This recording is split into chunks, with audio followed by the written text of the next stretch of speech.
वर्धा जिल्हा 5, ग्रामीण रुग्णालय 13 सुरक्षा रक्षक आणि महावितरण सिव्हिल लाईन 30 सुरक्षा रक्षक, नागपूर जिल्हा सर्व तालुका स्तरावरील न्यायालय आणि नागपूर सुधार मंडळ असे हे 235 सुरक्षा रक्षक हे आस्थापनातील सुरक्षा रक्षक मंडळाला मागणी केलेली आहे. तसेच अखिल भारतीय आयुर्विज्ञान संस्था 225 सुरक्षा रक्षक, कर्मचारी भविष्य निर्वाह निधी 30 सुरक्षा रक्षक आणि पेच पाटबंधारे विभाग 12 सुरक्षा रक्षक आणि नवेगाव फेरी पाटबंधारे विभाग 12 सुरक्षा रक्षक, जिल्हा परिषद कार्यालय 10 सुरक्षा रक्षक असे टोटल 289 सुरक्षा रक्षकाची डिमांड या आस्थापनाने सुरक्षा रक्षक मंडळाला केलेली आहे. म्हणजे टोटल 400 सुरक्षा रक्षक आता त्यांनी डिमांड केलेली आहे. परंतु सुरक्षा रक्षकाच्या जे 2009 आणि 2011 भरतीमध्ये वेटिंग लिस्ट होती ती संपलेली आहे.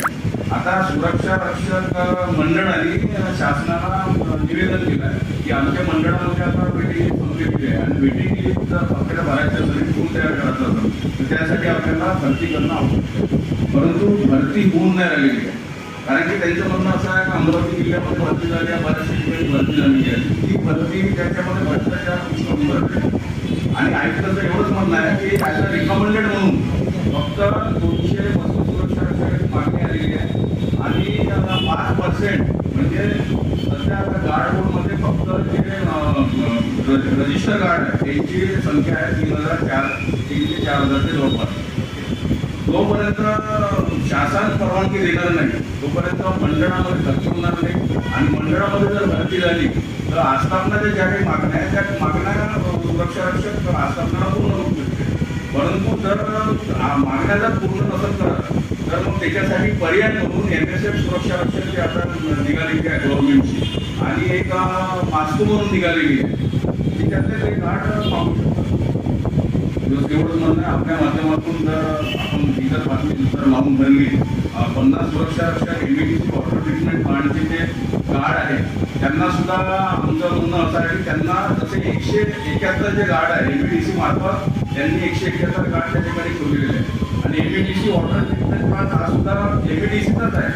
परंतु त्या ठिकाणी प्रायव्हेट एजन्सी काम करत आहे आणि कायदा असा आहे की प्रायव्हेट एजन्सी त्या ठिकाणी जो MBDCचं रजिस्ट्रेशन कार्ड कोडमध्ये 2012 मध्ये झालेलं आहे आणि त्याच ठिकाणी MBDCचाच प्लांट हा वॉटर ट्रीटमेंट प्लांट आहे. तिथे 50 जे सुरक्षा रक्षक ते प्रायव्हेट एजन्सी मार्फत कार्यरत आहे. परंतु त्याच्यातही प्रकल्पग्रस्त आहे आणि जे आता त्यांनी 171 ते घेतले त्यांनी बाउंड्रीसाठी संपूर्ण त्याच्यामध्ये प्रकल्पग्रस्त आहे. परंतु त्याच्यामध्ये जे दुजाभाव करत आहे प्रायव्हेट एजन्सीला जे सरकारी करण्याचं काम या ठिकाणचे जसे आता मंडळाचे अधिकारी जे शासन प्रशासन हे करत आहे ते कुठंतरी थांबले पाहिजे आणि 50 सुरक्षा रक्षकांना सरसकट जसं 171 जे गार्ड घेतल्या सरसकट तसे जे 50 सुरक्षा रक्षक गार्ड त्या ठिकाणी त्यांनी सरसकट घेतले पाहिजे. कारण की 2015 मध्ये यांची भरती जी आहे ते सोबतच झाली होती आणि त्या भरतीमध्ये त्यांचं रजिस्ट्रेशन सुद्धा झालं आहे. त्यांनी ह्या पावत्या सुद्धा दिल्या रजिस्ट्रेशनच्या पावत्या दिल्यावरही त्यांचं रजिस्ट्रेशन का करण्यात येत नाही हा सवाल जेव्हा आम्ही त्यांना करतो त्यांचं म्हणणं असं आहे की नाही आता आम्ही नवीन SOP काढत आहे आणि त्या SOP मध्ये जे सरकार जे काही हे देईल आपलं त्यांच्यावर ओपिनियन त्याद्वारे भरती करण्यात येईल. आपल्या माध्यमातून माझी एकूण विनंती आहे की 50 सुरक्षा रक्षक हे अविलंब सरकारने त्या ठिकाणी त्यांना सरसकट घेतलं पाहिजे आणि मंडळाची भरती अविलंब झाली पाहिजे. आजचा पत्रकार परिषद घेण्यामागचा विषय असा आहे की नागपूर जिल्हा सुरक्षा रक्षक मंडळामध्ये 2009 आणि 2013 या साली सुरक्षा रक्षकांची भरती झाली होती.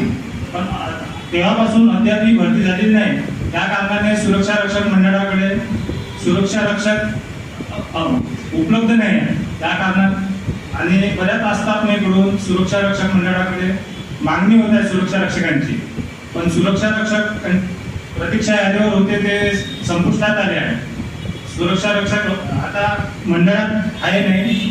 त्या कारणाने सुरक्षा रक्षक मंडळाचे सहाय्यक आयुक्त आहे माननीय लोया साहेब यांनी शासनाकडे पाठपुरावा केला की भरती प्रक्रियेला आम्हाला परवानगी द्या.